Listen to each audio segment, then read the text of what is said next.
Imagine sitting down to dinner on just a regular weekday and everyone's calm and happy and eating, even the children and even their veggies. It is possible.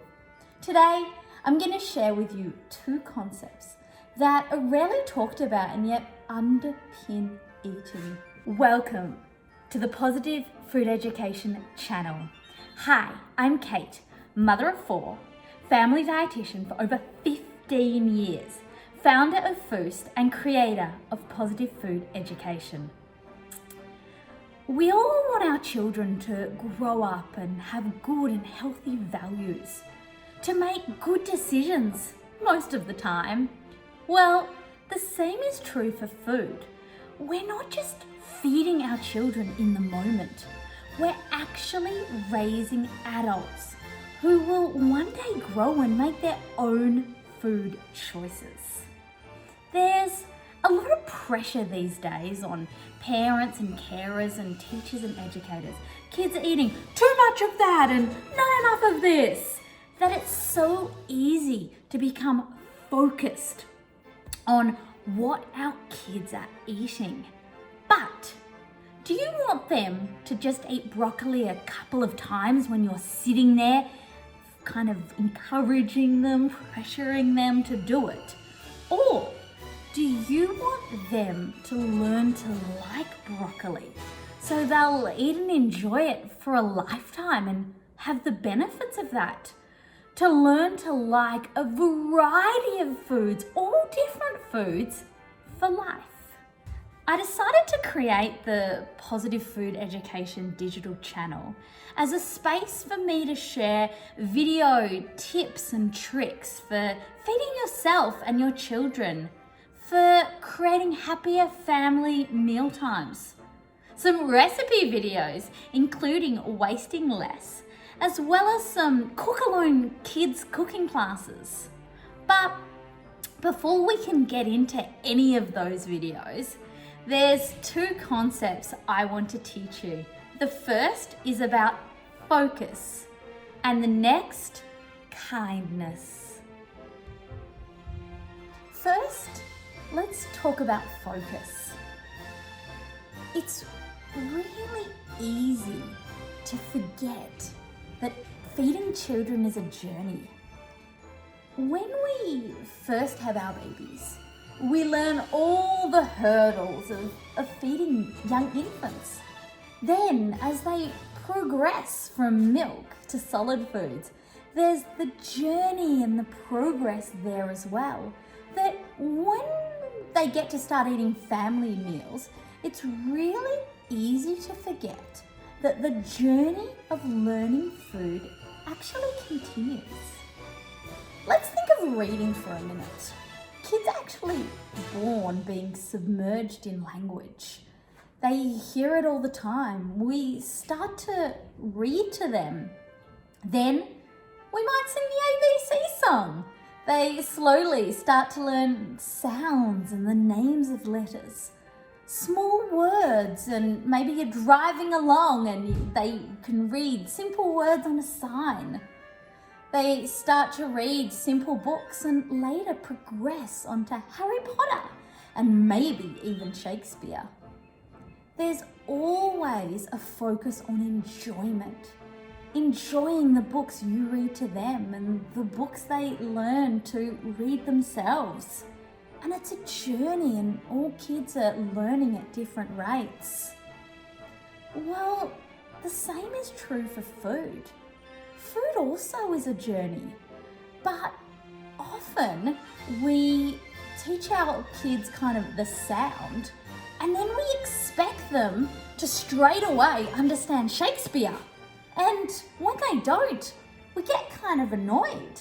You know, we lovingly prepare a meal and serve it to them and they don't necessarily want to try it or want to eat it. And it's a bit like jumping from the sounds all the way to Shakespeare. In reading, we're constantly focusing on, the little steps, the journey.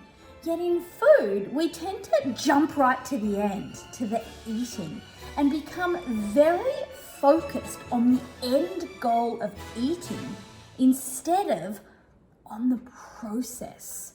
And that's what I want to talk to you today about focus. Because when our focus is just on the end, we tend to employ strategies that actually go against what we're trying to achieve. When we're focused on just the eating, we often pressure our children into eating. Come on, just try it. You've got to eat this before that. Or 3 more bites and you can leave the table. Things like that actually don't work in the long term. They also create a lot of stress. And we know that when people are stressed, they're less likely to eat. And it also helps them create a more stressful relationship with food rather than a healthier one. So we really want to try and focus on the process of learning to eat rather than the end point of eating. We need to step back a little and realize that just like with reading, our role is to help children on the journey and guide them and progress them as needed rather than just focusing on Shakespeare or on exactly what has been eaten. To focus on giving our children opportunities to experience food, to sit at the table and have food in the middle of the table, watch you eat it without pressure. And over time and with patience, children might start to move a little bit of that food from the middle of the table onto their plate. They might be ready to smell it, be ready to touch it, and finally ready to try it. And then try it a few times on their own, at their own pace, so that they can learn to like it. I know this is really hard, but we need to try and relax a little around food. Realize that it is a journey and try and create a more calmer, enjoyable journey rather than always being focused on this end point. And children all learn at their own rate. I'll share more videos on strategies on helping children to learn to like food and creating calmer family meal times. But for now, I just want you to remember to try and refocus on the journey, on all the opportunities to provide your children with exposures without pressure to food. The next point I'd like to talk to you about is kindness. We need to be kind to ourselves and our children while we're on this learning journey that is food. You might look at other people's children and think, oh, they eat more variety than mine. You might look at an Instagram perfect lunchbox and judge yourself, but please don't. I heard a great quote the other day, and that was, admire someone else's beauty without questioning your own. Everyone's different, we eat in different ways, and we can learn from others, we can be inspired by them, but we don't need to judge ourselves by it.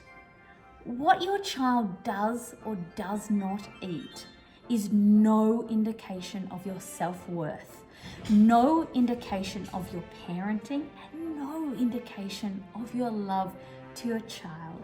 So please be kind to yourself and your child. We'll make mistakes along the way, and that's okay. Just an opportunity to learn. Learning food is hard. It's challenging. So please be kind to yourself and your child, and try not to judge yourself or compare yourself to others or other children or even your own children. You need to believe that your child can learn to like a variety of food.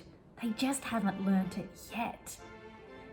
Be patient, be kind, and focus on the journey that eating is. So with a little more kindness and a little more focus on the journey, we can help our children learn to like a variety of foods. If you found today's video helpful and interesting, please give me a thumbs up and make sure you subscribe to this new channel because lots more content is coming. If you have a budding question from what I just said, or if you want to know more on a concept, write it down below because I'll be using the comments to make more videos to guide what is on this new channel. If you want more recipes and tips before we make videos, please go to www.foust.com.au or on socials @foust.com.au. If you like this video, we would love it if you would share it with your friends and families. Remember, with a pinch more kindness and a stirring of enjoying the journey, we can help maybe ourselves as well as our children learn to like a variety of foods. Bye for now.